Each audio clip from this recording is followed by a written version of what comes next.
আসসালামু আলাইকুম। আমি clinical dietician and nutrition consultant Mahfuza Nasrin Shampa.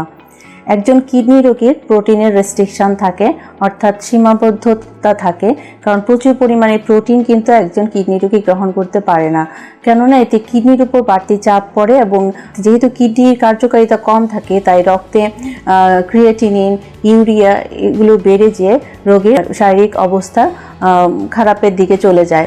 তাই একজন কিডনি পেশেন্টের প্রোটিন সাধারণত 0.5 থেকে 0.8 গ্রাম পার কেজি বডি ওয়েট নির্ধারণ করা হয়।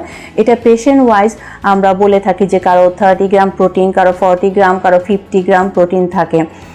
এবং এই প্রোটিনটা আসতে হয় হচ্ছে লিন প্রোটিন থেকে, অর্থাৎ মাছ বা মুরগির মাংস থেকে, অর্থাৎ যেই প্রোটিনগুলোতে 10%-এর কম ফ্যাট থাকে।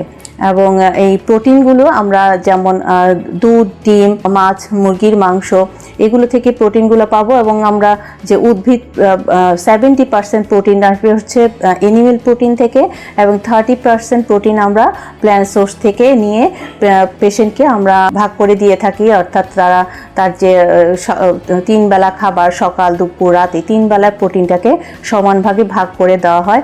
এটা পেশেন্টের ইজিএফআর, ইউরিয়া, ক্রিয়েটিনিন এগুলো লেভেলের উপর নির্ভর করে, কিডনি ড্যামেজের উপর নির্ভর করে এবং কিডনি ড্যামেজটা কোন স্টেজে আছে এগুলোর উপর নির্ভর করে কিন্তু প্রোটিনটা নির্ধারণ করা হয়।